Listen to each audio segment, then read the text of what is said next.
vous les jeunes, vous n'avez pas d'idée, même majoritairement des problématiques écologiques, si j'ai bien compris. Ce n'est pas forcément des préoccupations, en tout cas au lycée, un retour, une grande préoccupation à ce niveau-là, parce que vous filtrez les informations, vous êtes sur les réseaux sociaux. Mais quand vous avez accès à des informations avec des films qui montrent les expériences vraiment à vivre, alors ça ouvre des perspectives pour vous et ça peut vous donner envie de... Par exemple, et soyez francs, de toute façon, après, on ne se voit plus, ou si on se recroise, c'est le destin, mais qui aura envie d'aller chez Scander, par exemple, en Tunisie, aller découvrir son village? Ouais, d'accord. Et alors, je pose une question, ça nous a beaucoup étonné ça. Je pose une question, si vous allez chez Scander pendant 2 jours, dans ce village écologique, alors il y a vraiment beaucoup de choses, hein, sans connexion, et sans possibilité d'avoir accès à votre téléphone. Vous êtes partant ou pas? Ben ça, c'est formidable parce que vous êtes tous pareils. Moi, j'ai une question, c'est Ouais. Pourquoi vous voulez faire cette expérience? Enrichissant?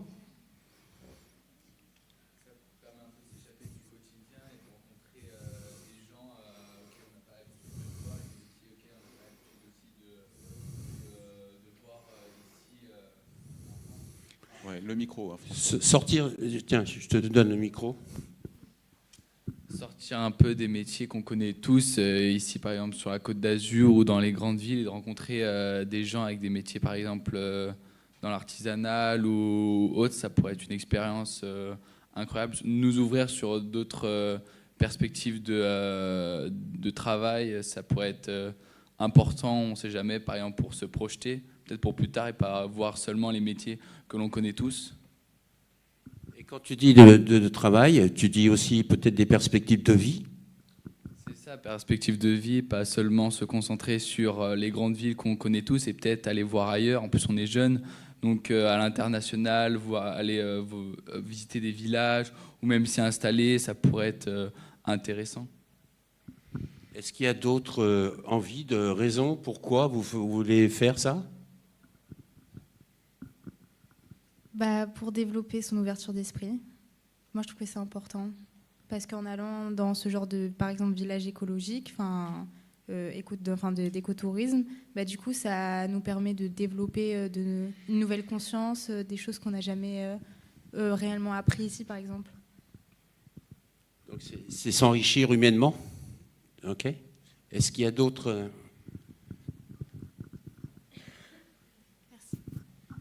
Ça va permettre aussi derrière de pouvoir retranscrire ce qui se fait à l'étranger ou dans un village écologique en France et de pouvoir travailler en parallèle et de pouvoir du coup alimenter les 2 sources de travail et d'écotourisme et d'approfondir et d'élargir le côté développement durable. Super, c'est super intéressant comme retour. Ouais, vous êtes géniaux, vraiment, super. Non, merci. Mais nous, l'association des FIMED, ça nous booste. Parce qu'on se rend compte que notre volonté de rendre visibles ces acteurs, alors vous allez en avoir d'autres, ils sont plus proches, ils sont en France, mais vous allez voir, ils sont étonnants, vraiment étonnants, riches en personnalité et riches dans leur propre réseau, riches financièrement, ça j'en sais rien, mais en tout cas, ils sont vraiment passionnants. Alors l'histoire, elle est assez simple, c'est que Defimed, en gesticulant comme on le fait, notre association, pour essayer d'aller découvrir et ouvrir des champs, eh bien, à un moment donné, on a croisé la route de Nicolas Monco, qui fait semblant de dormir, mais qui écoute tout ce qu'on dit, là, je le sais, du ministère de la Culture. Et Nicolas nous dit à Defimed, il serait intéressant de croiser votre dynamique tourisme écologique avec vraiment le tourisme culturel. Et c'est grâce à Nicolas qu'on rencontre une partie de ces personnes, en tout cas Jacques et Alain que je vais présenter, et qu'on voit que la Via Francigena, la route d'Artagnan, je le répète parce que je le dis devant Alain, quand Nicolas m'a parlé de la route d'Artagnan, je dis mais qu'est-ce qu'il me raconte d'Artagnan? Enfin bon, Alexandre Dumas, KPDP, enfin, là, ça devient délirant, quoi. Et ben c'est pas délirant du tout, vous allez le voir. Et quelque part, il y a des croisements qui sont à faire. Donc je rappelle, la table ronde qui commence là, c'est mesdames, messieurs, si des jeunes que vous avez en face, on organise avec Defimed une exploration, comment vous comptez les intégrer dans une dynamique expérientielle, c'est-à-dire vraiment qu'ils apprennent, qu'ils s'inspirent, qui s'éclatent, évidemment, sans téléphone, donc, ou avec ou très peu de téléphone, et comment ils doivent en revenir et nous témoigner à Défimètre de votre enchantement, mais aussi peut-être de ce que ça vous inspire pour, pourquoi pas, faire évoluer votre perspective de carrière. Et ça, vous êtes un réseau au Maroc, en Tunisie, dans les Pyrénées, en Corse. On a tout un réseau à Lille d'étudiants et de jeunes en décrochage scolaire, j'insiste, des jeunes qui sont hors circuit à travers des ONG, qui sont tout à fait partants pour participer à ces explorations et être tournés dans un film, que vous réaliserez vous-même d'ailleurs, ou avec d'autres jeunes en tout cas. L'idée c'est ça, et nous on veut des retours d'expérience. On veut vraiment que vous racontiez votre expérience et que vous le racontiez dans les réseaux sociaux à d'autres jeunes qui vont vous découvrir. Voilà, c'est un peu l'idée, donc si vous êtes partant, ça peut être sympa franchement. Je vous envie presque parce que je ne pourrais pas vivre toutes les expériences. Donc, pour commencer, eh bien, on va questionner nos quatre intervenants et nos 2 intervenants normalement connectés, pas du tout. Donc, pour le moment, mais c'est définitif ou ils sont pas là? Ah, ils sont là mais pas connectés. Ils sont pas là. Ah oui, c'est oui, ils sont pas là. D'accord. Ok, bon, eh bien, c'est dommage. Donc voilà. Alors, on va commencer par la vieille jeune. Bonjour. Je sais pas comment je dois prendre ça. Bah, c'est mieux que jeune vieille. Réfléchis, mais c'est vraiment. Annabelle Gossin, donc je vous présenterai les uns après les autres. Tu es chargée de mission stratégie écotourisme en Corse orientale. Tu as quel âge? Commence les questions un peu difficiles. Oh, ça va, tu peux le dire encore. J'ai 28 ans. Ouais, voilà, donc encore jeune quand même, on est bien d'accord. Annabelle, explique un petit peu quel est ton investissement, comment tu t'impliques et justement comment, alors on ne signe rien, mais comment on pourrait envisager une implication de jeunes, tout simplement de jeunes Corses aussi, dans le défi Tour Jeune, donc cette idée de faire avec des jeunes le tour de défis écotouristique. Mais déjà, présente-toi et présente ce que vous faites avec Corse Orientale, quand même, avec la communauté de communes. Ok. Alors, donc moi j'ai démarré en stage avec l'écotourisme en Corse orientale. Donc j'étais étudiante à l'université de Corse dans le tourisme, c'était une filière très spécifiée développement durable. Et j'ai fait mon stage de fin d'année auquel j'ai été embauchée en 2019. Et donc la communauté de communes de l'Orient et du Fiumorbe, donc c'est toute la partie est de la Corse. Je ne sais pas si vous avez eu l'occasion de venir en Corse ou pas encore, non? Qui a déjà été en Corse? Un petit peu quand même. Ok. Est-ce que vous avez été à l'est de la Corse? Oui? Super. Non? Ok. Un petit peu, oui, non. En fait, c'est une partie de la Corse qui est un petit peu méprisée des visiteurs et aussi parfois même des habitants. Donc, moi, j'ai décidé de faire mon stage sur ce territoire parce qu'il y a beaucoup à faire en termes de tourisme et de développement durable. Donc, ce territoire a décidé de répondre à un appel à projet pour développer l'écotourisme. Donc, pour ça, on a mis en place un réseau d'acteurs. On a 65 adhérents aujourd'hui, des artisans, des producteurs, des guides, des hébergeurs, qui ont signé une charte avec 8 critères d'engagement. Donc cette charte s'inspire de l'écolabel européen. Donc ça va être des critères comme la préservation de la nature et de la culture. Donc il y a l'énergie, l'eau, les déchets, la promotion du circuit court et du patrimoine local. Mais ce n'est pas aussi exigeant qu'un label, c'est beaucoup plus souple. L'idée, c'était déjà d'impulser une dynamique pour le territoire. Et ensuite, les adhérents qui veulent aller un petit peu plus loin dans la démarche, on les accompagne pour qu'ils puissent s'orienter vers l'écolabel européen. Et donc, ces adhérents sont très engagés et ont envie de travailler pour le territoire et de montrer qu'il y a un autre tourisme qui peut se faire, un tourisme un peu plus respectueux donc, de l'environnement local. Et voilà, l'idée, c'était de proposer quelque chose d'un petit peu alternatif avec donc une observation de la nature, de la faune, de la flore, de la sensibilisation, mais aussi la promotion des métiers, de l'artisanat, du savoir-faire local. Donc la question, c'était comment intégrer, si tu devais recevoir des jeunes, non, pas forcément Corse, mais des jeunes de France ou d'ailleurs, de Tunisie, du Maroc, comment les intégrer? Qu'est-ce que tu pourrais proposer comme expérience qui permettrait, à travers un film, de leur faire vivre vraiment l'écotourisme au sens expérientiel du thème et culturel? Ok. Alors, donc nous, ce qu'on a fait, c'est qu'on a mis en place plusieurs packages touristiques. Donc, c'est des circuits tout faits, entre guillemets. C'est plutôt des suggestions. Ils ne sont pas commercialisés. On en fait juste la promotion. Et l'idée, pour nous, ce serait déjà d'expérimenter ces circuits, puisque pour l'instant, c'est vraiment des suggestions. Donc, on a fait des circuits thématiques. Donc, déjà, c'est à vous de voir ce qui vous intéresse le plus. On a fait plutôt pour les sportifs, plutôt pour ceux qui souhaitent prendre le temps et avoir un petit peu de détente et de bien-être. On a fait aussi pour des circuits insolites, avec des cabanes dans les arbres, des choses extraordinaires. Qu'est-ce qu'on a fait d'autre? On a fait aussi de l'agritourisme, donc aller rencontrer les agriculteurs, voir un petit peu quelle est leur activité du quotidien et comment ils produisent un produit alimentaire ou même cosmétique, par exemple. Voilà, donc déjà, on pourrait se baser sur ces circuits thématiques, voir en fonction des intérêts de chacun, et ensuite moduler et faire expérimenter ces petits circuits. C'est intéressant ce que tu dis. Alors, on n'a pas trop échangé, on se connaît depuis 2-3 ans maintenant, mais on n'a pas trop échangé. Et moi, la Corse, je ne la connais qu'à travers un colloque que j'ai fait. Et je suis arrivé le matin et je suis reparti le soir. Tu vois, je ne connais pas la Corse, donc et j'habite Nice. Et ce que je voulais dire, c'est que les jeunes en décrochage scolaire ont une demande vraiment très particulière qui est le waouh, qui est vraiment de vivre des choses très fortes. Ils veulent vraiment se bouger, quoi, vraiment. Et de ce que j'entends, vous seriez capable déjà de leur offrir ça, de leur offrir des moments très forts. Ils veulent rencontrer des acteurs aussi, des gueules, comme ils disent, hein, des portraits d'acteurs engagés, mais qui y vont, quoi. En fait, on a quand même beaucoup de chance parce qu'on est sur un territoire qui est extrêmement diversifié et varié en termes de paysages et aussi de métiers, de savoir-faire et de figures. Donc on peut aussi bien aller se perdre en montagne ou alors en forêt ou partir. On a les étangs, la plaine, ce qui est très spécifique au territoire aussi. Hein, donc les étangs, c'est vraiment spécifiquement chez nous sur la partie est de l'île. Qu'est-ce qu'on a d'autre? On a des piscines naturelles, des cascades. Donc il y a vraiment déjà de tout en termes de paysage. Pour les acteurs, c'est pareil, ça suit. Il y a différents métiers, donc ça dépend vraiment des centres d'intérêt de chacun. Mais oui, je pense qu'on peut répondre à peu près selon ce qui peut plaire à chacun. Il y a une grande diversité d'offres. On a 65 adhérents, donc artisans, producteurs, hébergeurs, chacun très attaché à son territoire, à son patrimoine, chacun avec l'envie de transmettre et de montrer que y a des choses extrêmement intéressantes qui peuvent se faire sur le territoire.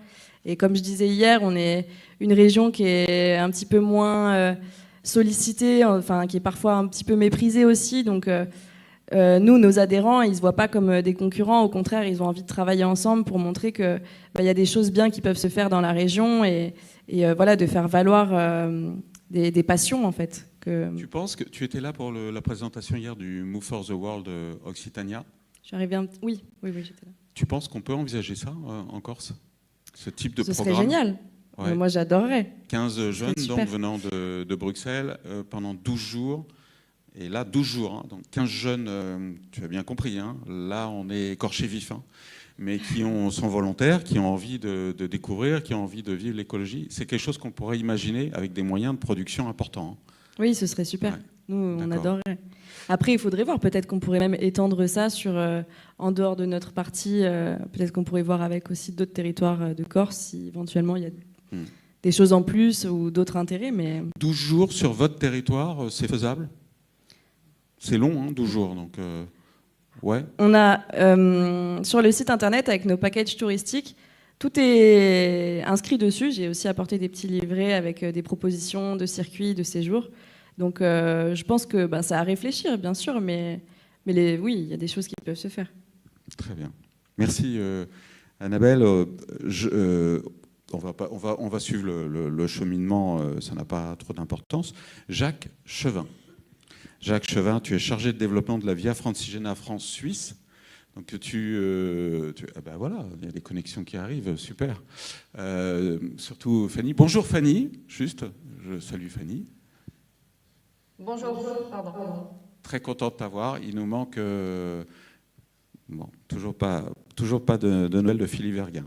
Ok, donc Jacques, alors toi tu es à la Via Francigena. Qui connaît la Via Francigena? Alors, Italien. ça compte pas, Marco. Enfin, franchement. Voilà. Qui connaît la... Donc, vous ne connaissez pas la Via Francigena. Je ne connaissais pas la Via Francigena. Voilà, moi non plus, ne vous inquiétez pas.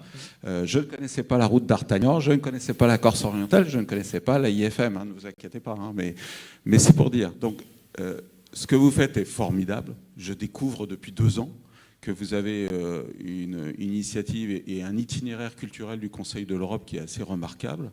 Et je te laisse présenter ça. Et puis après, deuxième partie de la question, toujours, comment on peut imaginer intégrer des jeunes ? Alors les itinéraires, je présente rapidement les itinéraires culturels du Conseil de l'Europe. Donc ça a été créé déjà en 1987 avec Compostelle. Et puis aujourd'hui, il y en a 48. Donc c'est des itinéraires qui traversent au moins 3 pays en Europe. Et la Via Francigena fait partie des premiers, a été inscrite en 1994, donc l'itinéraire du Conseil de l'Europe. Donc ça va bientôt faire 30 ans. Et du coup, la Via Francigena, donc ça s'écrit Via, VIA, Francigena, Francigena. Donc je vous invite à nous suivre sur les réseaux sociaux. Vous trouverez plein d'informations. On est sur Instagram, sur Facebook, sur Twitter, sur LinkedIn, sur YouTube. Donc c'est un itinéraire qui va de Canterbury en Angleterre jusqu'à Rome en Italie. Donc ça traverse la France, donc l'Angleterre, la France, la Suisse et l'Italie jusqu'à Santa Maria del Leuca dans les Pouilles. Donc ça fait 3200 km en tout. C'est un itinéraire qui se fait à pied. Il peut aussi se faire à vélo si vous souhaitez, même si c'est la pratique générale, c'est plutôt pédestre. Et voilà, donc c'est un itinéraire où il y a plein d'acteurs, c'est très dynamique. Nous, notre association, c'est une association de collectivités territoriales. Donc c'est les communes, départements, régions des 4 pays concernés. Donc aujourd'hui, on est 217 membres, 41 membres en France. Et on travaille justement pour créer cette dynamique, ce développement du réseau de partenariat avec les collectivités, avec les partenaires privés et publics pour animer, faire vivre, rencontrer et promouvoir pour qu'il y ait toujours plus de rencontres, d'échanges interculturels, de fréquentation sur le chemin. Et voilà, ce contact avec le vivant qui est si important.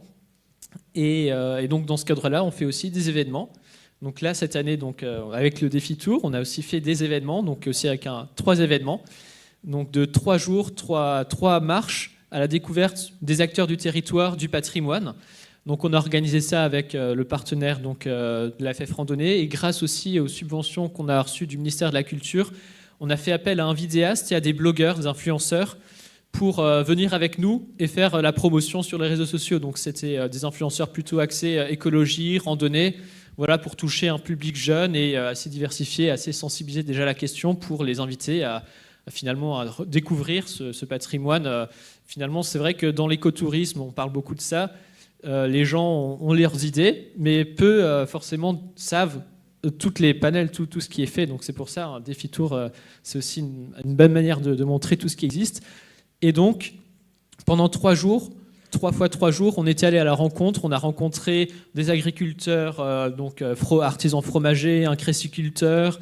Donc sur le terrain, on a rencontré plein d'acteurs, des associations, des personnes motivées, beaucoup d'habitants qui ont marché avec nous. On était 20 à 40 tous les jours. Donc en tout, on avait plus de 280 sur les 9 jours de personnes qui ont marché avec nous. Donc il y a une vraie mobilisation de la population et des personnes en local. Et beaucoup ont redécouvert en fait leur propre territoire, étaient passionnés et envie de revenir en fait l'année prochaine si jamais on fait quelque chose. On a gardé contact et donc c'est important de créer, de tisser ce lien sur le terrain avec les gens et puis voilà, et puis de le faire partager à travers les réseaux sociaux pour que d'autres nous rejoignent les années à venir.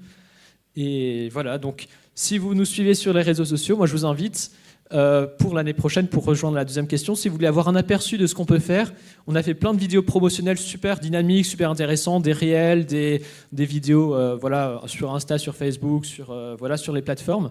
Donc regardez les vidéos, ça vous donnera déjà un bon aperçu de ce qu'on fait. Et du coup, pour rejoindre la deuxième question, qu'est-ce qu'on pourrait faire ?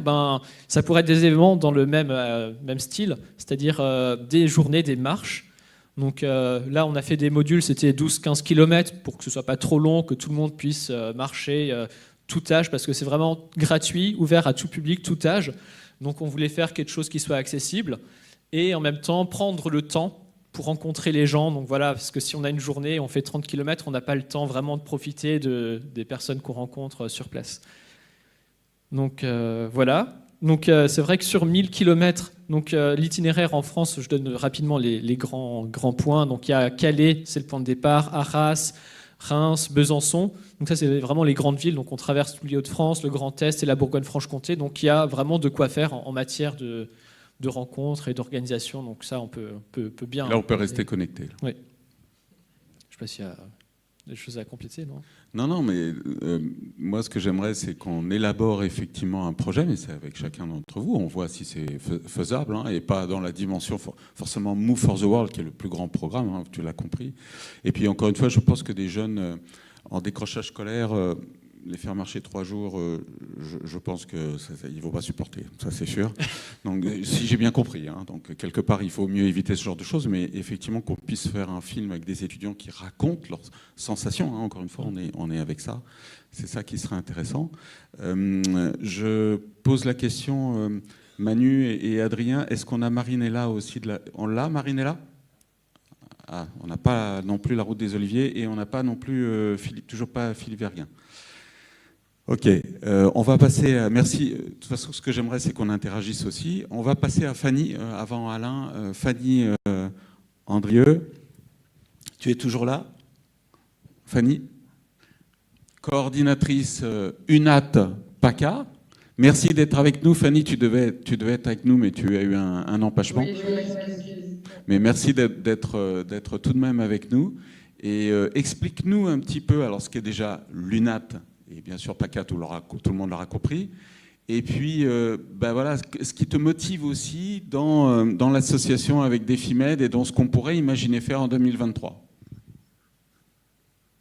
Alors, bonjour à tous. Donc l'UNAT, effectivement, c'est l'Union nationale des associations de tourisme. Une union qui existe au niveau national depuis les années 20 et qui s'est déclinée dans les régions dans les années 80.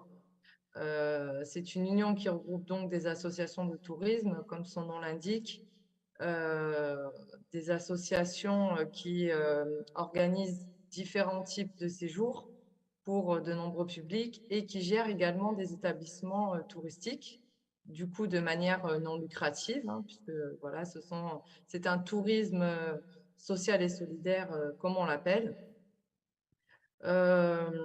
Nous, au niveau de la région, on a une 50aine d'adhérents qui représentent quasiment 200 établissements sur l'ensemble du territoire, avec des disparités un petit peu géographiques, mais on a quand même une bonne représentation sur les 6 départements de la région. Au niveau de l'UNAT, nous, notre rôle, c'est de fédérer ces acteurs de ce tourisme social et solidaire, mais aussi de leur proposer différentes actions et accompagnements qui peuvent les aider au quotidien dans leur activité ou dans leur développement. Donc, ça peut passer par quel financement obtenir pour rénover mes bâtiments, de l'aide à la promotion et à la communication, si on reste sur le sujet un petit peu du développement durable, de la mise en relation pour obtenir des labels, par exemple. Et on peut faire également aussi tout ce qui est formation mutualisée, aide au recrutement, voilà, tout ce qui en fait touche au domaine des établissements. Alors comment envisager... Alors, on a fait une expérience ensemble grâce à toi, au Louriou, avec Slavika, la gérante du Louriou, à Saint-Trope. Est-ce que vous êtes déjà allé à Saint-Trope? Et alors, est-ce que vous êtes déjà allé à Saint-Trope au mois de juillet et au mois d'août? Oui? Levez la main, que je vois. Et alors, vous avez trouvé ça comment? Horrible? D'accord, on se rejoint, donc même club. Comme toi, Eric. Et bien, le Louriou, je te laisse le présenter. Je te laisse le présenter, Fanny. Oui, je vais présenter. Donc, en fait, cette année, grâce aussi à toi, Eric, hein, depuis 1 an qu'on se connaît maintenant, on a pu réaliser une étape du défi Tour donc à Louriou, qui est un village vacances 3 étoiles situé à Saint-Tropez, à l'extérieur du centre-ville, loin de l'effervescence, comme on dit. C'est un petit village vacances qui est assez familial. C'est pas un gros village club comme on peut en voir par ailleurs. qui est dirigé par Slavika Glissic, qui était là avant-hier, je crois. Oui, oui.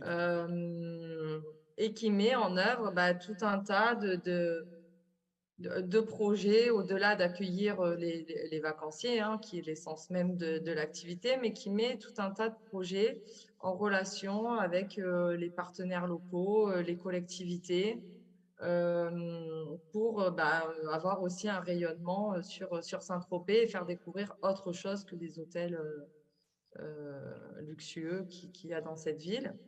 Donc, on a mis en place une étape du défi tour dans le cadre aussi de résidences d'artistes qu'on organise l'été en lien avec la Direction régionale des affaires culturelles, dans le cadre aussi du partenariat entre l'UNAT et le ministère de la Culture, donc représenté dans la salle par Nicolas, que je salue, avec qui je travaille sur cette action.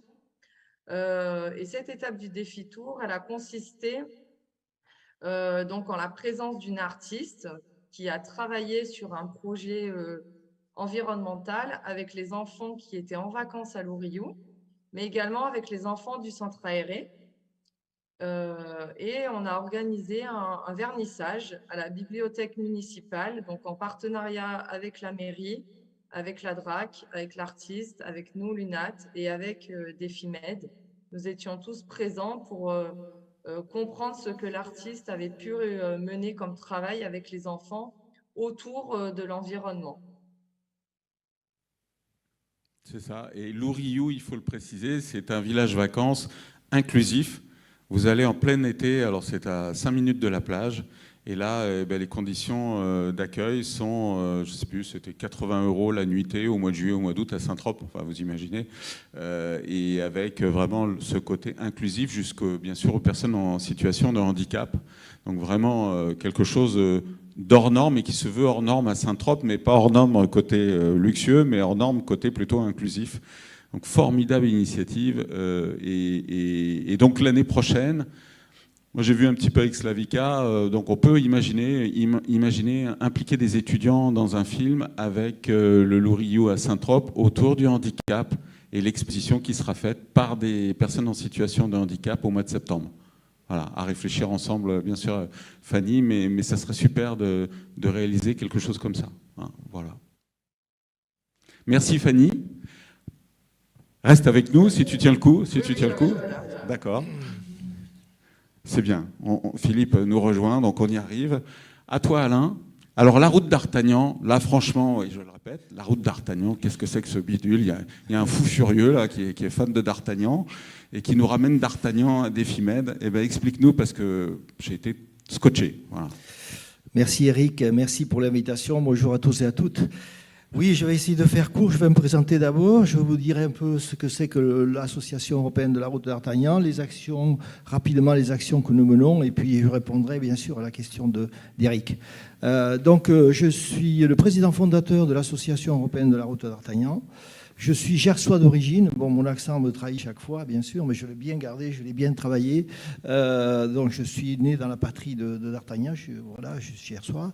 Je suis cavalier. Ça a aidé aussi un petit peu pour ce projet-là, qui est le premier itinéraire culturel européen à dimension équestre. Donc, il fallait avoir quelques connaissances en matière.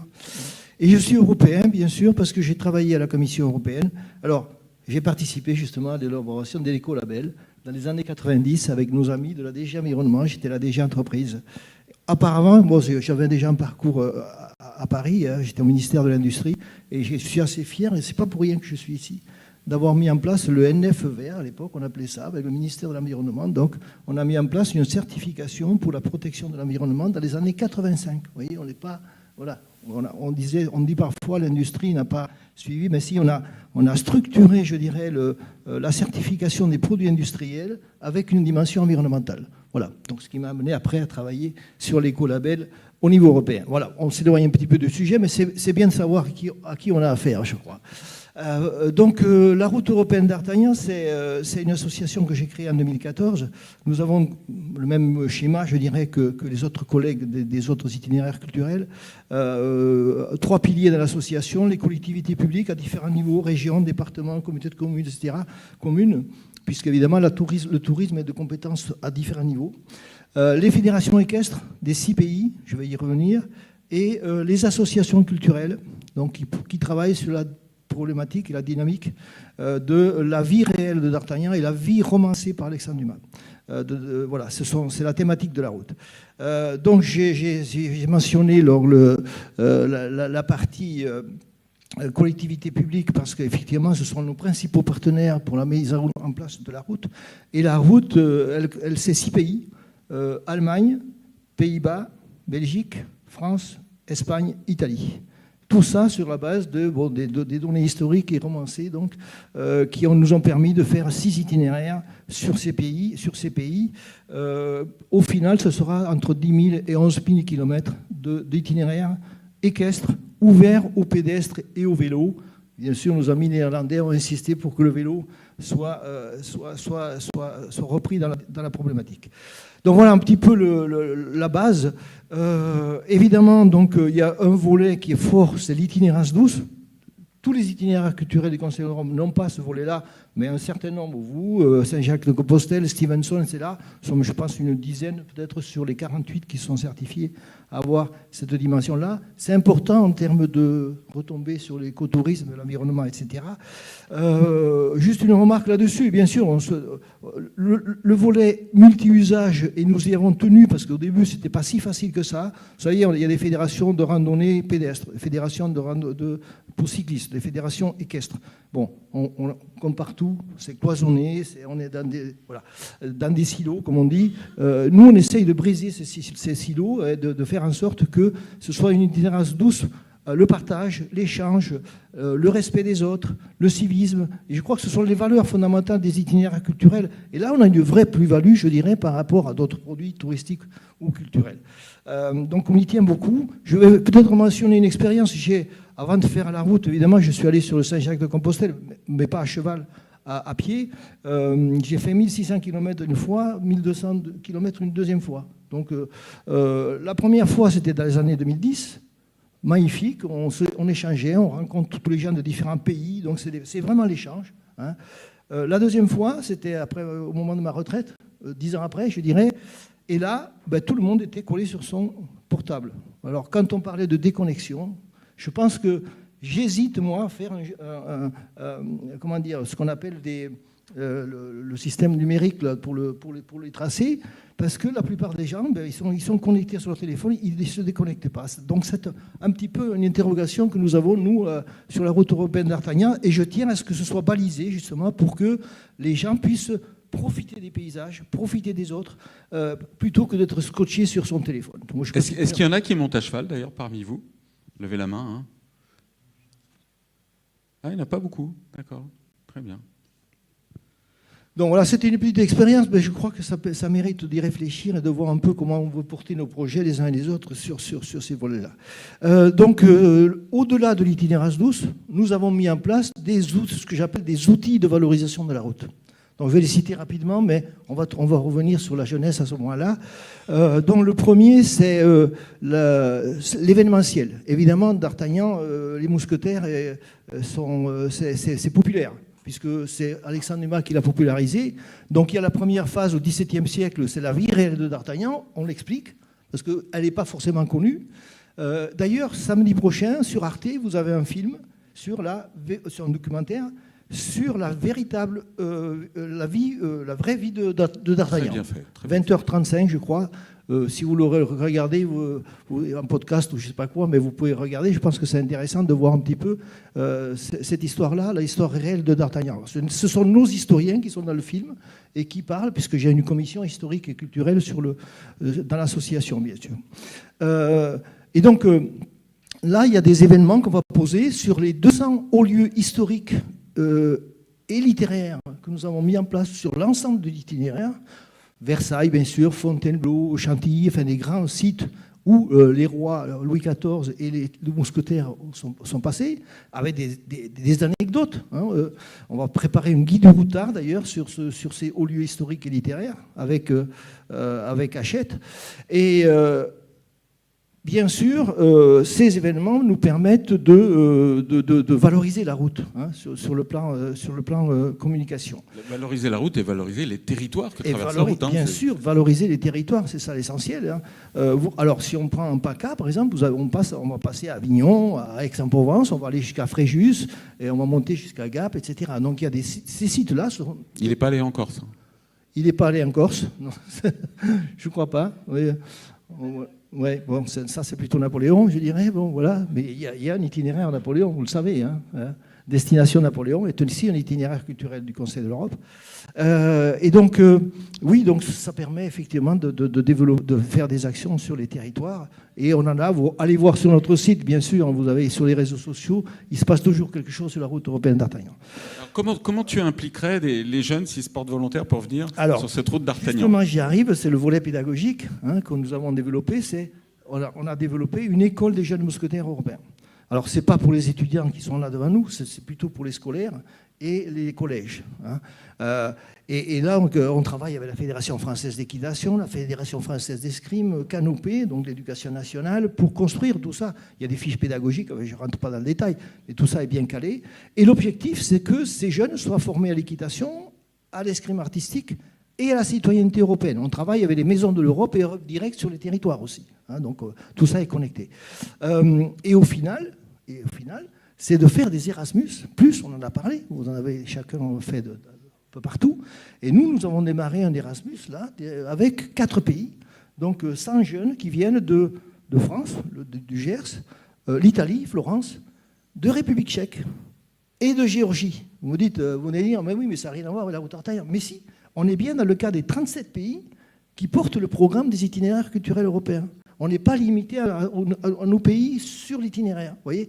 Et donc, ça permet effectivement de faire des échanges avec ces jeunes-là, avec ces pays-là. Qu'est-ce qu'ils viennent chercher, ces jeunes Ils viennent chercher d'abord parce qu'il y a l'intérêt par rapport au personnage d'Artagnan. Donc, on va les recevoir là au mois d'avril, hein, ces jeunes, une semaine. On va les amener à Lupiac, où est né d'Artagnan. On va les amener à Auch, où il y a la statue d'Artagnan, etc. Enfin, Condom aussi, les sites, les lieux historiques, je dirais, dans le Gers. Et puis ensuite, on va leur expliquer, faire de la pédagogie sur le personnage, sur Alexandre Dumas, parce qu'Alexandre Dumas a écrit pas uniquement sur les 3 mousquetaires, il a écrit les voyages dans le Caucase. Vous voyez, il y a un lien toujours avec ces pays-là. Donc je ne veux pas rentrer dans le détail, mais chaque fois qu'on fait une action, il y a derrière un background, je dirais, historique, culturel, que l'on développe. Et donc nos jeunes Gersois vont découvrir la statue de Poti en Géorgie. À Poti, c'est Alexandre Dumas qui a une statue à Poti, donc en Géorgie. Donc, vous voyez, tout ça est construit, évidemment, c'est pas du blabla. Et ils ne montent pas à cheval, forcément, les jeunes là. Non, là, alors si, on les fait monter à cheval. Il va y avoir 2 jours de formation à l'équitation, à l'escrime et à la citoyenneté européenne. Un peu tout ce schéma se déroule, y compris dans le cadre de Erasmus+. Ça vous tenterait, ce genre d'expérience, mousquetaire? Ouais, levez la main, hein, toujours, parce que... Ouais. Alors, il y a beaucoup de garçons, non? Alors, il y a beaucoup de filles. Il y a beaucoup de filles? Bon, là, les écoles, je ne sais pas comment ça fait, mais la plupart des cavaliers sont des cavalières, c'est bien connu. Ah, ça, c'est sûr. Voilà. Donc, voilà. Mais bon, peu importe. Mousquetaire Côté mousquetaire, mais justement, moi, j'ai fait la parité. Donc, il y a une route de Madame d'Artagnan, parce qu'on est... Ah oui, bien sûr. On est à la Commission européenne, on est quand même très... C'est vrai qu'il n'a pas été très sympa avec sa femme, quand même. Hein. Je ne sais pas, mais il a vécu 10 ans avec sa femme. Il a eu 2 enfants qui ont été mousquetaires aussi. Donc, voilà. Après, c'est un peu la légende, je dirais. Bon. Voilà, donc ça, c'est le volet un peu... Et il y a un escape game. Nous avons créé un escape game d'Artagnan qui est très, très utilisé. Alors, ça tourne dans les offices du tourisme, dans les médiathèques, dans les musées. Donc voilà, ça, c'est à disposition. On a fait une licence de marque. Donc, on le met à disposition pour que les jeunes et les familles, parce que ce sont les familles qui, là, sont là, s'intéressent à la problématique de la route européenne d'Artagnan. Si tu permets, juste, parce que je vais faire le point avec UNAT aussi, puisque UNAT est aussi membre de l'OITS. Nous sommes membres de l'Organisation internationale du tourisme social. Je suis administrateur d'ailleurs de l'organisation. C'est 40 pays dans le monde qui développent le tourisme social et solidaire. C'est important, on en a parlé hier. Avec la fracture touristique, il y a une vraie fracture touristique, on le voit bien, et qui s'aggrave avec la crise. Donc, on va essayer de répondre aussi, de nous, je dirais, Route européenne d'Artagnan, à ce défi-là, c'est-à-dire les jeunes qui sont en difficulté, les familles à revenus modestes, bon, des personnes à handicap, etc. On peut aller sur la route européenne d'Artagnan. Il n'y a pas que la mer et la montagne pour faire du social. Donc voilà, nous, alors on ne l'a pas fait encore, mais là j'ai une réunion vendredi fin janvier, ce sera à La Rochelle, pour travailler sur des projets pour les jeunes dans le cadre social. Voilà, donc ça c'est très important. C'est à mon avis là-dessus qu'on va se retrouver particulièrement. Voilà. Oui, tout à fait.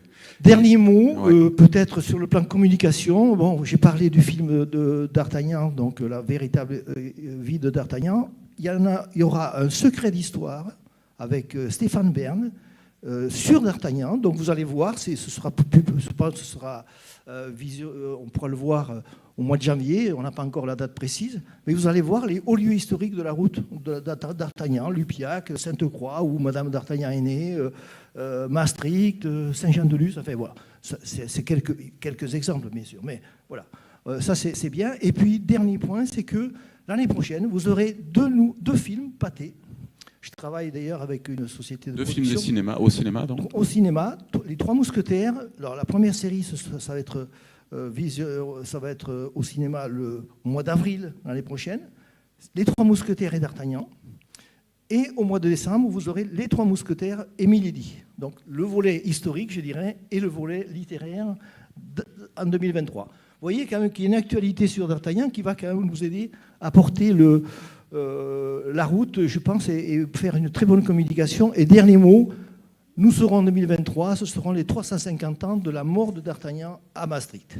Et bien sûr, il y aura des rencontres européennes d'Artagnan à Maastricht. Voilà, j'espère que vous avez un petit peu suscité, je dirais, un intérêt pour les mousquetaires européens, parce que je dis toujours, maintenant, on n'est plus dans le XVIIe siècle, on n'est pas dans le XIXe siècle. On donne une troisième vie de d'Artagnan à l'échelle européenne. Voilà. Vous voyez les jeunes, c'est une approche du tourisme qui est très étonnante. Parce qu'on rentre bien dans le tourisme, là, on est complètement dans le tourisme. On prend une route, les mousquetaires, il y a des métiers, il y a des acteurs du tourisme qui sont sur ces routes, il y a des gens. Ça peut vous inspirer. Vous pourriez très bien dire je vais créer mon entreprise sur la route des mousquetaires et accueillir à la Saint-Jacques-de-Compostelle les cavaliers, parce que essentiellement ce sont des cavaliers qui ont un guide, qui peuvent s'arrêter, qui ont des sites d'hébergement, qui sont accompagnés et qui peuvent choisir une des routes, parce qu'il en a fait beaucoup, une des routes de d'Artagnan pour leur périple. C'est quelque chose de très original sur laquelle, moi, il faut qu'on travaille vraiment, mais il faut effectivement, on a pris rendez-vous, on verra pour fin août si on peut mettre en place quelque chose dans les Pyrénées. Si je peux dire un mot, depuis hier, j'ai fait progresser le sujet. Je pense que les financements, on devrait les avoir. Je suis encore au conditionnel. Et donc, on va faire l'inauguration de la route des mousquetaires qui va de Lupiac à Saint-Jean-de-Luz en passant par la Navarre, donc on est bien en Espagne ici, fin août l'année prochaine, sur 2 semaines. Donc on va faire de l'itinérance 2 semaines côté français, 1 semaine côté espagnol. Et donc ce sera de l'itinérance sur ce. Et tous les soirs, on fera des spectacles dans les hauts lieux historiques de la route. Et bien sûr, il y a une dimension jeunesse, on vous invitera à faire quelque chose. Et je pense que là, on va commencer peut-être concrètement à faire un partenariat avec des acteurs de Défimède, voilà. effectivement, qui sont sur cette route. Donc là, il y a quelque chose à faire et un beau film à faire, à mon avis. Merci Alain. Joël, à ton tour de présenter, on t'a vu donc, dans le film Reconnexion. Qu'est-ce que c'est que l'AIFM? On présente ça. Toi, tu n'es pas dans un itinéraire culturel du Conseil de l'Europe, hein, mais non, pas du tout. Tu es dans un réseau que je te laisse présenter. Et puis, imaginer, effectivement, là aussi, comment on peut imaginer impliquer des jeunes. Alors, moi, je m'appelle Joëlle Bellé. Bonjour à tous. Je suis administratrice de l'Association internationale des forêts méditerranéennes. C'est une association qui est basée à Marseille, qui existe depuis plus de 25 ans. Qu'est-ce qu'elle fait? Les principaux objectifs? Nous menons des actions pilotes pour préserver et gérer durablement les 75 millions d'hectares du pourtour de forêts et d'espaces boisés du pourtour méditerranéen. Oui, D'accord. Nous essayons de développer et d'animer l'ensemble des acteurs de ce domaine. Il y a des acteurs publics, des acteurs privés, des scientifiques. C'est une communauté estimée à environ 5000 personnes. Nous essayons aussi de mener des actions auprès du grand public pour les informer de la préservation des forêts, des écosystèmes, préservation de la biodiversité, etc. Alors, voilà une petite présentation de l'AIFM. Je peux vous montrer ici notre brochure que vous pouvez retrouver sur notre site internet www.aifm.org. Vous verrez tous les projets que nous avons faits depuis 25 ans. Vous verrez nos projets en cours. Vous verrez même ce dépliant que je vous présente seulement. Qu'est-ce qu'on peut dire maintenant? On parle d'écotourisme. Nous avons aussi participé à des projets relatifs au tourisme. Tout d'abord, un gros projet européen financé par le FEDER qui associait 15 partenaires de 10 pays. Alors, comme c'est un projet européen, j'ai du mal à rapprocher le micro tout le temps, là, parce que je bouge beaucoup. Voilà. Donc, je vais essayer de me caler. Vous entendez bien, parfait.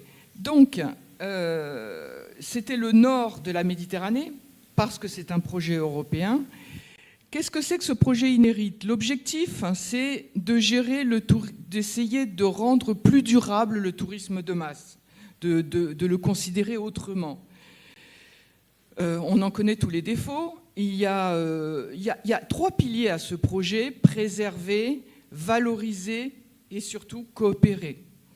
Il s'agit de mettre en œuvre, à partir des gens qui s'occupent vraiment du tourisme, des professionnels du tourisme, de mettre en œuvre des propositions bottom-up pour changer un petit peu les choses. Il s'agissait aussi de mettre en œuvre, de valoriser des coins moins connus du grand public, plus se rapprochant de l'écotourisme. Et ça, c'est intéressant. Toujours lié aux forêts, hein, toujours. Non, pas du tout. Il y avait de tout. Nous, dedans, on représentait le monde des forêts, mais on peut pas. Il y a du tourisme en forêt et ça œuvrait sur la côte, 50 km à partir de la mer, en profondeur des côtes. Donc, il n'y a pas que des forêts. Quoi dire d'autre? Ça a donné lieu à la mise en place d'un label. C'est plus une reconnaissance qu'un label. Donc ça permettait il y avait un comité, Inheritura, ça permettait de mettre en valeur un certain nombre de lieux qui répondaient à des critères de durabilité, etc. Évidemment, vous vous en doutez, je passe assez rapidement. Et enfin, que dire d'autre? J'ai une brochure que je peux vous montrer là-dessus. Que dire d'autre sur ce gros projet qui est terminé Qui est terminé depuis moins d'1 an maintenant. Alors ça donne quoi? Parce que le reproche qu'on fait, c'est un ancien de l'Europe, mais ouais, c'est que les projets européens, financement européen, quand ils sont terminés, souvent on dit ça débouche sur pas grand-chose.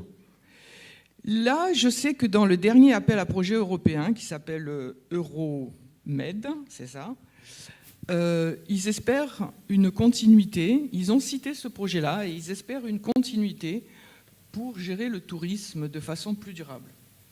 Voilà. Donc la réponse, il y a eu des projets qui ont été déposés. Nous-mêmes, on a candidaté, mais pas sur le tourisme durable, sur des choses plus proches des forêts. Et les résultats ne sont pas encore sortis. Donc on verra bien ce qu'il y aura. Qu'est-ce que je peux dire sur ce grand projet? Il y a la Corse associée dans les forêts méditerranéennes, oui, mais dans votre réseau? Est-ce qu'on a... Alors, non. Non. Notre réseau, on est très international, si vous voulez. Et donc, on a eu des relations, on a mené des projets avec la Corse. On en a un sur lequel on a candidaté d'ailleurs, où la Corse est associée, mais directement bilatéral avec la Corse, non. Voilà pourquoi c'est oui et non. Voilà. Juste, je réponds un peu aussi. Nous, l'écotourisme corse-oriental, ça a démarré avec un programme européen, le LEADER. Donc voilà, je n'ai pas très bien présenté tout à l'heure, mais c'est vrai que C'était en 2016, donc on a candidaté avec la communauté de communes du Fumorbe qui s'est associée avec celle de l'Orient, donc c'est 35 communes au total. Et donc le projet a été lauréat, on a obtenu les subventions et ça a tellement bien fonctionné, tellement bien démarré que pour poursuivre l'initiative lancée avec le programme européen, on a candidaté, on a répondu à un autre appel à projet avec l'ADEME, donc cette fois-ci au niveau régional. Et pareil, on a été lauréat, donc on a pu poursuivre ce projet. Et l'idée, c'est ensuite de perpétuer, de faire perdurer l'initiative avec le travail des offices de tourisme en relais. Alors, je continue donc sur ce qu'a fait l'AIFM en matière d'écotourisme.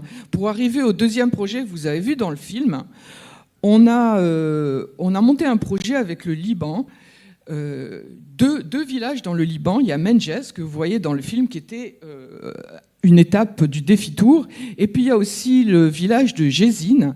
Alors, il s'agissait de créer des sentiers de randonnée. Bon, dit comme ça. Mais à travers la création effective de sentiers de randonnée, qu'est-ce qu'il y a eu? Il y a eu la sensibilisation des classes au niveau primaire tout autour de ces deux villages. Il y a eu des formations de guides pour qu'ils puissent développer l'écotourisme chez eux. Et on a publié un rapport sur la biodiversité floristique des sentiers de Menjes et de Jézine, qui est là, qui pourra leur servir de référence aux guides. Ils pourront le consulter et s'en servir par la suite. On a mis des panneaux le long du sentier, pour repérer les sentiers, mais pas seulement. À chaque panneau, il y a des photos des plantes qu'on peut retrouver autour, et on incite ainsi tous les gens qui vont traverser ces sentiers à ne pas piétiner en dehors des sentiers tout ce qu'ils peuvent éventuellement rencontrer. Bien entendu, il y a aussi des petits pictogrammes pour les inciter à ne pas mettre le feu éventuellement et ne pas ramasser leurs déchets. Donc voilà pour nos activités récentes qui ont trait à l'écotourisme. Alors maintenant, pour répondre à votre question, là, c'est beaucoup, beaucoup plus compliqué. Pourquoi ? Bien, le défi tour avait lieu au Liban. Vous savez que le Liban, en ce moment, vit une période très difficile, au niveau politique, bien sûr, mais aussi au niveau matériel, je dirais, puisque actuellement, 3/4 de la population libanaise vit sous le seuil de pauvreté, ce qui est quand même dramatique. La monnaie locale, qui s'appelle la livre libanaise, s'est effondrée. Il fallait 1500 livres libanaises il y a 3 ans à peu près, ou moins même peut-être, pour obtenir $1. Maintenant, il en faut 40 000. Donc vous imaginez le prix des matières premières, des biens de première nécessité plutôt, excusez-moi. C'est très compliqué. Vous imaginez ce qu'est devenu le salaire des fonctionnaires, tous ceux qui sont payés en livres libanaises. Donc, organiser... je peux voir nos correspondants sur place, mais c'est vrai qu'il y a quelque chose de très compliqué. Et j'imagine qu'il serait d'abord nécessaire que la situation politique au Liban se stabilise pour pouvoir organiser cela. Ceci dit, vous avez entendu le maire, il est extrêmement dévoué envers ses administrés, et on ne parle pas de tout dans le film, mais il y a une petite fabrique d'huile essentielle de laurier sur place que le village a montée. C'est un village extrêmement riche puisque vous avez des tombes mégalithiques qui datent de 3000 ans avant Jésus-Christ. Il essaye de les faire inscrire au patrimoine mondial de l'UNESCO, bien entendu. Il y a les restes d'un temple dédié à Némésis. Il y a d'autres ruines. C'est surprenant parce que tout le village est construit en pierre basaltique, donc tous les monuments sont en pierre noire. C'est très joli. Et en plus, la nature elle-même, c'est une vallée avec... il y a une forêt appelée la forêt noire. Alors pourquoi la forêt noire ? Eh bien parce que c'est une forêt de laurier. Et simplement, la feuille de laurier est un petit peu plus foncée que les autres arbustes qui sont là. Et donc, ils ont surnommé ça la forêt noire. Mais ce n'est pas la forêt noire d'Allemagne, c'est différent. Voilà. Et quoi dire, la nature est vraiment magnifique. Il y a même une loutre dans la rivière là, qui borde avec la Syrie, qui est menacée, bien sûr. Voilà, que c'est un coin, j'espère qu'ils vont pouvoir, une fois que Ah oui, j'ai oublié de vous dire qu'il y a une maison du patrimoine qui retrace tout ça, qu'on voit dans le film. Ce que vous voyez dans le film, c'est la maison du patrimoine. Et le maire aimerait faire une maison de la faune et de la flore, quelque chose de semblable, mais pour montrer tout ce qui existe, toute la richesse de la biodiversité, en termes de faune, en termes de flore, etc. Bon, si on trouve des crédits, on pourra peut-être un jour monter un projet autour de ça. Voilà. Très bien, merci Joël. Je te rappelle que le projet, ce sera avec des jeunes Libanais. On ne partirait pas avec des jeunes Français qui iraient au Liban. Parce que oui, mais même trouver de l'essence en ce moment au Liban, c'est compliqué. Non, donc voilà, je ne dis pas non, je dis que par rapport à tous les autres environnements, c'est extrêmement difficile. Évidemment. Voilà. Mais Défimètre, c'est défi. Et écoute, on tente, on voit bien. Merci Joël. Alors Philippe, s'il est toujours connecté, on n'a toujours pas Marinella en Grèce. Ah, Marinella est là, super, j'avais pas vu. Bonjour Marinella. Excuse-moi Philippe, les dames d'abord toujours chez moi, je suis à l'ancienne. Ravi de te voir Marinella. Tu parles très bien français, ce qui m'agace prodigieusement après quelques années de passage en France. Et il faut que tu ouvres ton micro et que tu nous dises un petit peu ce qui s'est passé dans le défi tour en Grèce. Alors c'était assez magique. D'ailleurs les sondages Marinella auprès de la jeunesse en France qui ont regardé les carnets d'exploration, bizarrement il y en a quand même la plupart qui ont envie d'expérimenter en Grèce. Alors tu peux nous dire ce que c'est que les routes de l'Olivier et puis comment on peut imaginer l'année prochaine appliquer des jeunes? Oui, bonjour à tous. Je suis vraiment très heureuse de participer à cette réunion. Je vais vous je vais vous dire deux mots très rapidement des routes de l'Olivier, qui sont des itinéraires visant à promouvoir la découverte interculturelle et le dialogue à partir du thème de l'Olivier, un symbole universel de paix. L'olivier vient de plusieurs millions d'années, nous le connaissons tous. Les oliviers sauvages, les ancêtres de ceux que l'on cultive actuellement, peuvent encore être aperçus au Péloponnèse, en Crète, en Afrique du Nord, au Moyen-Orient, au Liban, que je viens d'entendre. Les oliviers de Pchalé sont magnifiques. Aussi, dans toutes les régions de la Méditerranée, il y en a partout. La relation entre cet arbre et l'humanité, et les gens qui vivent autour de cet arbre, est à l'origine d'un patrimoine culturel vivant, d'une immense richesse, et aujourd'hui intégré au mode de vie des Méditerranéens. De la gastronomie, avec l'influence cruciale de l'huile d'olive, à l'art, en passant par les traditions. On peut dire que le développement social de ces jeunes a été largement façonné par l'olivier. Les routes de l'olivier, c'est un itinéraire culturel du Conseil de l'Europe depuis 2005 déjà. Ça fait longtemps. Et donc, nous avons plusieurs activités dans au moins 15 pays de la Méditerranée. Et il y a 2 ans, nous avons nos routes avec Défimètre se sont croisées et nous en sommes vraiment très, très heureux.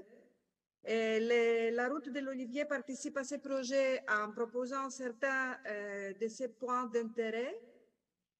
Cette collaboration s'intègre dans la dynamique de promotion du tourisme à l'école, du développement de la connaissance du patrimoine à l'école et du renforcement du dialogue interculturel. En mobilisant les valeurs de l'écotourisme, on développe la visibilité des partenaires et mobilisation d'un public varié de tout âge et internationale. C'est l'implication de la jeunesse et que DefiMed propose et met en place, nous trouve vraiment, nous en sommes très enthousiastes. Et la première expérience, donc, a eu lieu, comme M. Rollet vient de dire, a eu lieu en été 2022 et a connu vraiment une très grande réussite pour toutes les tout type de public. Ça veut dire qu'il y a les participants il y avait des jeunes, il y avait des plus âgés et tout ça, et c'était vraiment une participation très, très intéressante au point de vue du public et de l'intérêt du public. Et donc, d'une promenade initiale relaxante, les participants ont eu l'occasion de découvrir le patrimoine historique ou l'école traditionnelle à Messénie, dans la région de Messénie, où se trouve le siège de Route de l'Olivier, en Grèce. C'est une région dont la capitale c'est Kalamata. Kalamata est connue largement pour les olives de Kalamata. À travers l'œil des experts, les participants ont eu l'opportunité de voyager dans le temps. Ainsi, ils ont pu saisir l'histoire de plus anciens oliviers par la lecture des lignes et des formes naturelles de leur tronc, tout en savourant l'harmonie et l'accord de mets et de vins grecs locaux et des autres produits traditionnels. Et donc, aussi, ils ont eu l'occasion de prendre part à un atelier de dégustation d'huile d'olive aux côtés d'un dégustateur certifié. Et donc, une visite initiale et une promenade au sein du château d'Androussa, à Messénie, qui date du XIIIe siècle. Et ils ont continué la découverte au jardin de fruits et légumes et d'une ancienne oliveraie. Ensuite, ils ont pu découvrir un moulin d'huile d'olive traditionnel avec plus de 100 ans d'histoire familiale, qui est très ancien. Et aussi les moulins modernes et les moulins, enfin l'huilerie moderne. Et les participants aussi, ils ont eu l'occasion à travers cette promenade d'apprécier, d'admirer la nature qui entoure tous ces patrimoines, et de découvrir aussi le patrimoine architectural du village. Ce qui a beaucoup attiré l'attention enfin, l'intérêt des participants, c'était la leçon pour comprendre l'âge d'un olivier à partir des traits des lignes de son tronc. Cette expérience visuelle et tactile a été le témoignage d'un voyage dans le temps. Aux côtés du guide, les participants ont été transportés dans le passé de plus anciens oliviers. Ils étaient très contents, très heureux de toucher le tronc de l'olivier et d'essayer de découvrir leur âge. Par la rencontre de la nature et l'inspiration humaine, le patrimoine historique et l'école se conjuguent au plein de cet endroit qu'on a proposé pour une première expérience, enfin c'était notre première proposition dans le cadre de DefiMed. À travers des expériences et des itinéraires, ces itinéraires originaux, l'objectif est de mettre en harmonie et partager la passion pour la nature, pour l'olivier, et pour les olives, l'huile d'olive et pour la tradition et la gastronomie aussi. Très bien, Marinella. Tu as très bien présenté. Marinella, tu m'entends? Marinella, je pense que le temps est imparti, mais je voulais te féliciter une nouvelle fois pour ton français, parce que vraiment, c'est très compréhensible. Et je te répète une nouvelle fois qu'il n'y aura pas trop de problèmes, je pense, pour réaliser le défi Tour Jeune l'année prochaine, parce que ça se bouscule pour aller chez toi. Donc d'ailleurs, on va trouver la solution, ce sera peut-être des jeunes Grecs qui feront l'exploration, parce que sinon on va faire des jaloux en France. Mais il y a eu une participation au repas aussi, je crois, non? Ou pas, d'ailleurs, pendant l'expérience? Il y a eu la composition d'un repas, c'est ça? Oui, c'est ça. Il y avait un repas traditionnel. C'est comme ça que finissait, on finissait cette promenade qui avait une durée de 2 heures à peu près. C'est bien attractif et ça donne vraiment envie. Merci pour ce témoignage. Alors vous voyez la diversité, la palette de tout ce qui peut exister dans ce qu'on veut faire avec le défi Tour Jeune. On va terminer par Philippe, le dernier intervenant, qui lui est dans une position un petit peu originale parce qu'on peut dire qu'il est transversal quasiment avec tous. Vous allez voir pourquoi. Et puis ensuite de ça, parce que lui, il est en phase de construction d'un itinéraire culturel du Conseil de l'Europe. Alors je te laisse, Philippe, te présenter et présenter ce projet qui peut donc associer, évidemment, on va le comprendre tout de suite, facilement la jeunesse. Bonjour à toutes et à tous. Merci de cette invitation. Désolé de n'avoir pas pu être avec vous comme je l'avais été l'an dernier. Je suis le premier à regretter. Je vais essayer d'être le plus précis possible quand même et de vous donner aussi du temps pour éventuellement poser des questions. Donc, comme Eric vient de le dire, sur ma transversalité, on en reparlera après, mais sur le statut du projet actuel, il a tout à fait raison, c'est un projet en construction. Vous avez eu l'occasion de voir une présentation d'itinéraires culturels du Conseil de l'Europe qui sont certifiés, qui ont une histoire déjà ancienne, des actions très, très fortes et reconnues.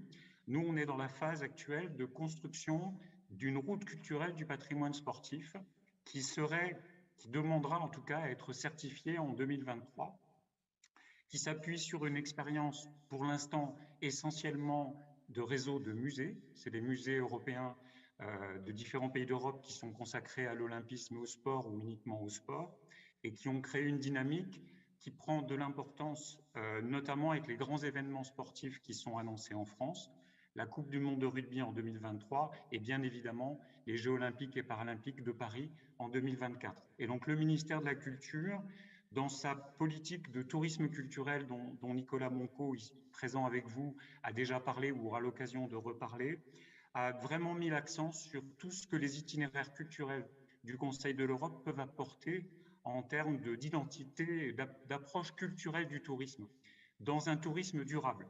D'où le fait que sur ce projet de route culturelle du patrimoine sportif, très vite, l'association qui porte le projet, dont j'assure actuellement un secrétariat, a pris contact avec Défimed parce qu'il faut être vraiment en pointe sur les enjeux du tourisme et de l'écotourisme. Et le patrimoine sportif, la démarche du projet dont je vais vous reparler rapidement maintenant, justifie largement cette approche, notamment en termes de tourisme de plein air. Mais c'est vrai, comme vous l'avez vu avec les exemples de la route de l'Olivier, avec la Via Francigena, avec la route d'Artagnan, c'est vrai pour les autres itinéraires, parce que ce sont des découvertes qui passent essentiellement par de l'itinérance douce, donc qui sont de découverte du paysage, comme l'a dit Alain tout à l'heure. L'objectif, c'est de développer les territoires, mais à partir de ce qui fait la force des territoires, on est dans une logique, quand on est sur un itinéraire culturel du Conseil de l'Europe, on est dans une logique très liée à la démarche écotouristique. Alors, ce qui fait l'originalité du projet, c'est qu'on est en train de le construire. Et donc, les défis tours qu'on peut envisager pour 2023 peuvent contribuer à la reconnaissance de cette route culturelle du patrimoine sportif en Europe. Comme tous les itinéraires, notre première action, ça a été de construire un conseil scientifique.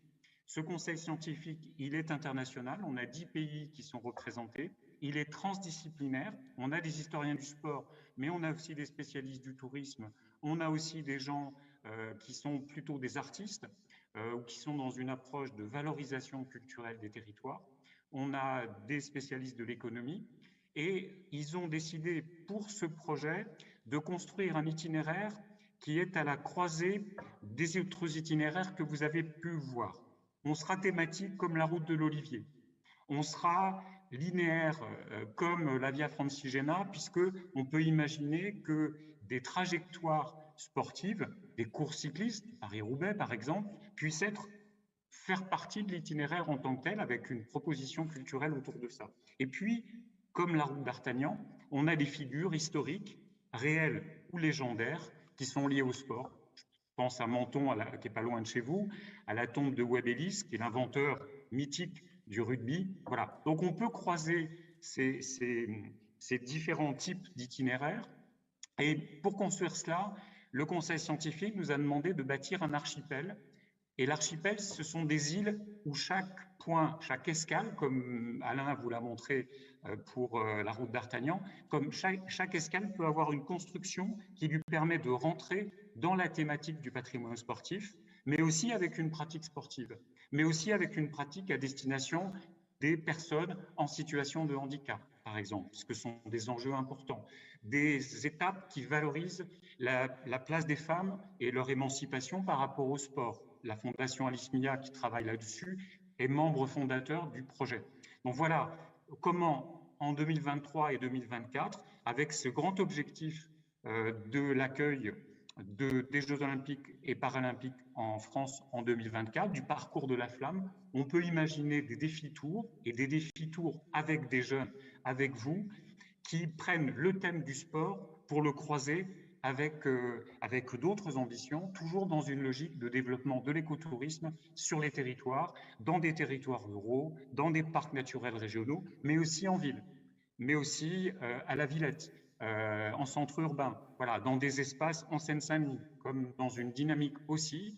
La Seine-Saint-Denis, de la basilique de Saint-Denis à Paris, voit le chemin de Saint-Jacques de Compostelle. Donc on a tout à fait la possibilité, avec la Fédération française de randonnée pédestre, de construire des vrais défis tours qui soient très cohérents avec le projet qu'on est en train de porter, de monter. On a notre assemblée générale la semaine prochaine et on y témoignera de ce que vous pourrez nous renvoyer dans l'atelier.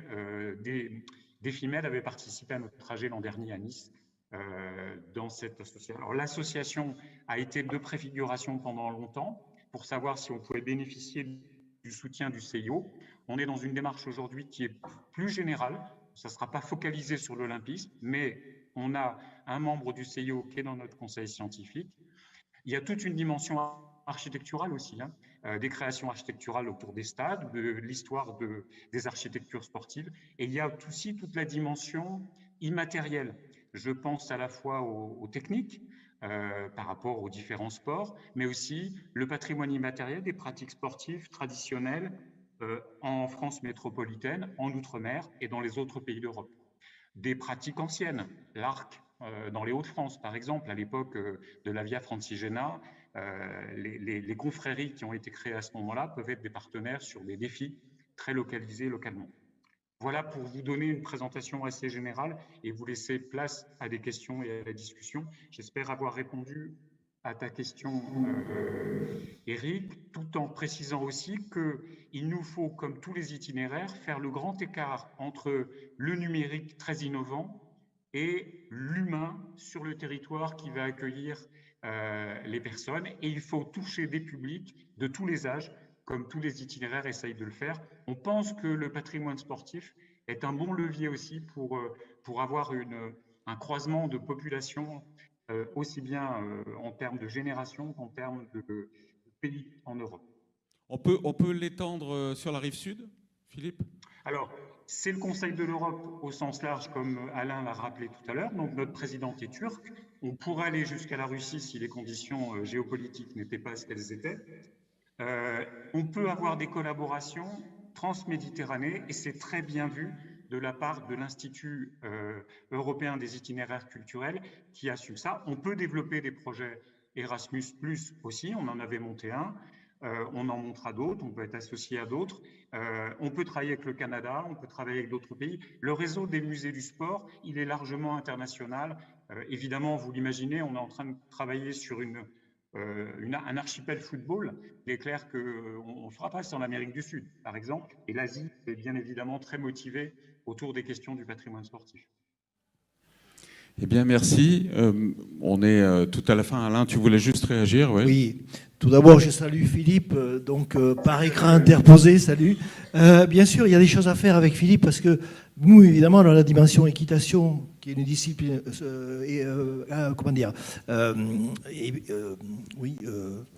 olympique, voilà, c'est ça, et l'escrime aussi. Donc les deux fédérations françaises d'escrime et d'équitation sont impliquées. Donc là-dessus, on doit travailler avec Philippe là-dessus. Deuxième élément, c'est que nous sommes en train de travailler sur la valorisation du patrimoine équestre.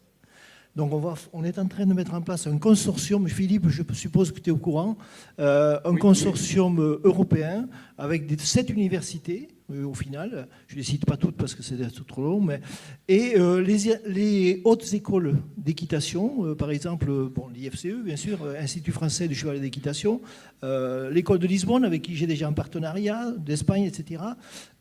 Et je crois que c'est la vocation de l'itinéraire culturel que de porter ce type de projet. Donc on va lancer ça. On pourrait faire le lien avec le patrimoine sportif, évidemment, à un moment donné. Je pense que on va contacter Philippe sur ce point-là. Et dernier élément, donc là je sors un peu, mais c'est la collègue de la route de l'Olivier. On a trouvé Louis XIV a envoyé des mousquetaires en Crète au XVIIe siècle. Et donc, vous voyez, on étend aussi la route. C'est le travail qui a été fait à Cagna lors du forum des itinéraires au mois de septembre dernier. On pourra étendre la route européenne d'Artagnan à la Grèce. Vous voyez, c'est quand même si ce n'est pas physique, il y a beaucoup d'actions qu'on peut faire avec d'autres pays. Merci beaucoup. C'est moi qui vous remercie parce que c'est d'une richesse stupéfiante. Tu as vu, Sandrine, hein, tout le panel, puisque tu découvres. Donc, je rappelle... La Corse orientale et toutes ces zones naturelles sauvages, avec tous les acteurs très engagés déjà, artisans, etc. Via Francigena, où on est dans... Tu veux réagir Micro. Juste, j'avais oublié un projet qui pourrait aussi être intéressant pour le défi Tour Jeune. C'est des chantiers internationaux qu'on va organiser de 3 semaines aussi pour faire des constructions murs en pierre sèche le matin et l'après-midi des animations culturelles. Et il y a 10 à 12 jeunes du monde entier qui vont venir pour ces chantiers-là. Ah ouais. Donc sur le territoire, donc ce sera à Champlit et puis l'autre commune encore c'est à voir, mais donc sur la Via Francigena.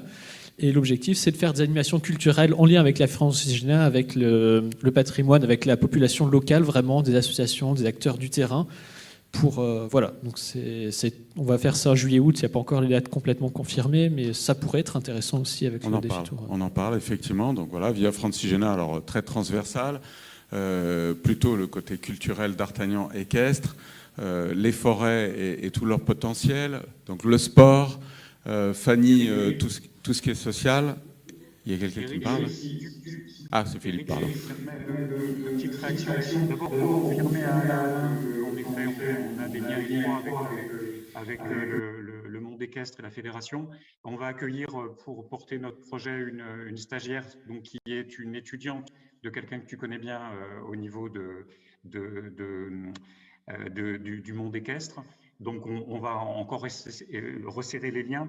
On avait parlé de l'an dernier du jeu de paume, hein, qui va être très actif aussi, nous, par rapport, et qui est le grand jeu à l'époque de D'Artagnan. Dans toutes les villes, il n'y a pas de stade à l'époque, mais il y a des salles de jeu de paume que les comédiens ensuite vont investir, Molière et les autres.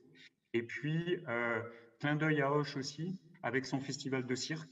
Il est clair que les relations entre le cirque et le sport sont très importantes. Et puis, le réseau des villes d'art et d'histoire, Auch notamment, a constitué un groupe de travail sport et patrimoine. Donc, on a aussi des escales qui vont être des escales sur lesquelles il faudrait qu'on greffe ces rencontres et avec Défimed dans le cadre du défi pour 2023. Donc, de très belles pistes qu'il faut qu'on creuse et qu'on confirme très vite. Donc le défi Tour Jeune, alors je termine avec Luna de PACA, donc Fanny avec tout le côté social, hein, inclusif qui nous motive beaucoup. Et puis bien sûr Marinella avec cette dimension vraiment extraordinaire, hein, vraiment très large au niveau géographique, et donc l'Olivier. Merci à tous parce qu'on voit le panel. Alors on verra l'année prochaine, fin d'année prochaine, on se donnera rendez-vous, et je pense avec un très grand réseau de jeunes en réalité, et pas mal de films. Voilà le but en tout cas, s'il n'y a pas de Troisième Guerre mondiale d'ici là, qui permettront donc de restituer les témoignages des jeunes sur leur expérience à travers une partie, ou peut-être la totalité, j'en sais rien, mais une partie de ces partenaires. Moi, je voulais vous remercier. C'est dur hein, de tenir 2 heures hein, pour les jeunes, mais en même temps, j'espère que ça vous a été riche pour certains d'entre vous, et que vous pourrez nous suivre. Et puis j'aimerais voir avec toi, Marjorie, si on peut imaginer associer un binôme, un trio de jeunes l'année prochaine. Hein, on verra ça, on en rediscutera. On doit libérer la salle à midi, donc on va libérer la salle.